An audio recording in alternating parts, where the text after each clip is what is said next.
भाई څوک کوډ ډرایوري کول غواړي چا سره لایسنس وي په ډسکرپشن کې واتس اپ نمبر شته رابطه کولی شئ ډرایور په کار دی سعودي ډرایور غواړي دا نور ډرایوران دغه کاري یا سکول ته وړي. السلام علیکم भाई तकरीबन 9 बजे دي راغلم هسپتال ته مستشفى ته میډم مې کوزه کړه او روان یم چې پارکینګ ته دا پارکینګ دی भाई نږدې دی دکې دنده چې وردنده چې دلته د ډاکټرانو د دې پارکینګ دی भाई داسې ډرایوران پکې شته چې د خپل ګیټ نه نه خبر چې ګیټ کولاو دی که بند دی د مخکې ګاډۍ نه دغه کوزه شو ښځه کوزه شو ګیټ یې کولاو دی دته اوس پته نشته چې زما ګیټ کولاو دی تاسو په نظر هم راځي نه ورته مې وویل داسې خلک دی भाई چې د خپل ګاډۍ نه نه خبر چې زما ګیټ کولاو دی بند دی په دې کې چې څوک یې بل یو ځای کې ویډیو مې لیدلې وه ګیټ یې دغه شان د ماشوم نو هغه ګاډۍ نه سیده لوېدلی و ښکته او ښه بل ګاډی را روان و هغه لکه بچ کړی او ده پکې لا ګیټ کولاو پرېښی د هغه لا ګیټ لا بند و भाई دلته خو احتیاط پکار دی ځکه چې یو سړی چې د کور ډرایوري کوي او کور کې کار کوي نو هغه له پکار دی چې هغه د خپل ګاډي خیال ساتي او د فیملی هم خیال ساتي چې کوم کور کې ګاډی چلوي د هغو خلکو هم خیال ساتي ځکه چې تپوس یې بیا ستا نه کېږي بل څټه چې کوم آزاد خلک وي او دغه چې غواړي سعودي چې اقامه غواړي هغه اقامه ډرایور ته چې کله وایي اقامه راکړه یا د اقامې تصویر راولېږه نو هغه ورته نه لېږي ولې ورته نه لېږي چې د هغه خپلې یارې دپاره چې سبا له څه شي چې زما ته خو پته لګي که نه زما سره اقامې تصویر راسره دی اقامې نمبر یې راسره دی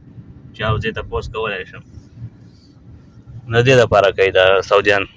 آزاد کسان سره دا کار کوي چې کوم سعودي سره کار کوي هغه د کفیل هغه سره هغه ستا دغه ته ضرورت نشته اقامې تصویر مسویر ته نمبر ته ضرورت بیا نشته خو چې دا کوم آزاد دي د هغو نه اقامه غواړي اقامه د شناختی کارت پاکستان کې چې ورته څنګه شناختی کارت وایي भाई څوک کوډ ډرایوري کول غواړي چا سره لایسنس وي په ډسکرپشن کې واتس اپ نمبر شته رابطه کولی شئ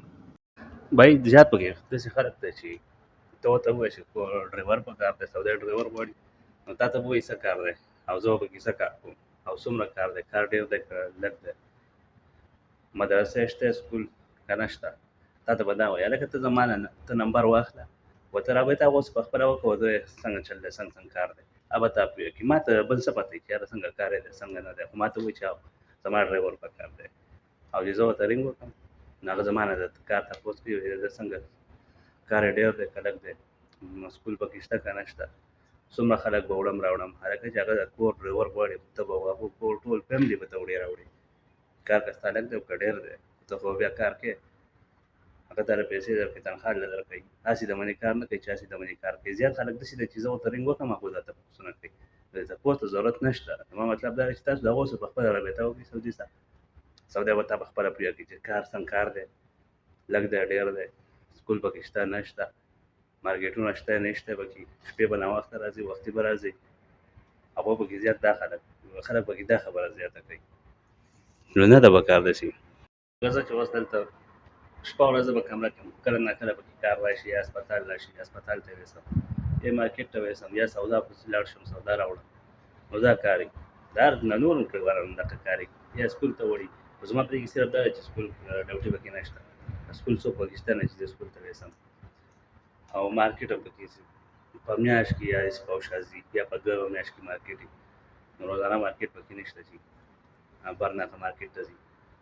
صرف سودا ته ورشه مارکیټ ته یا په خپله یا به میډم وي کفیل به یا څه هغو به ورشي سودا به وکړي راځه که هغو نه وي نو بیا به په خپله ځي سودا به کوي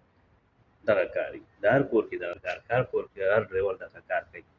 خو هغه چا چې کار کړی نه وي هغو صرف دا خبره کوي چې څنګه کار به او څنګه به نه چې هغو یو پیر وکړي بیا ورته پته ولګي چې چا کار کړی نه وي هغو ته پته نه وي ځکه دا تپوسونه کوي په دې کې چې اوس دا څومره ډرایوران دي دا انتظار کوي دلته دا ګنټه نیمه به پکې ساري او بیا به ځي او د دې نه خو د دې سکولونه به پکې ډوټیانې به وي څوک چې وړي هغه به ډوټیان نه بېرته راوړي سکول ته څوک وړي هغه به بېرته راوړي د کور دغه کار وي او د چا چې پکې نه وي دې ځای نه لاړ شي وایسته بس قصه ختمه خو چې چا زیات پکې داسې چې هغو ډوټۍ کوم ښځه یا سودا یې هغه یې وړې ډوټۍ له یا یې واړه مدرسې ته سکول ته وړي بېرته خو به لازم راوړي. دغه کار یې د سعودي عرب د کور د ډرایورۍ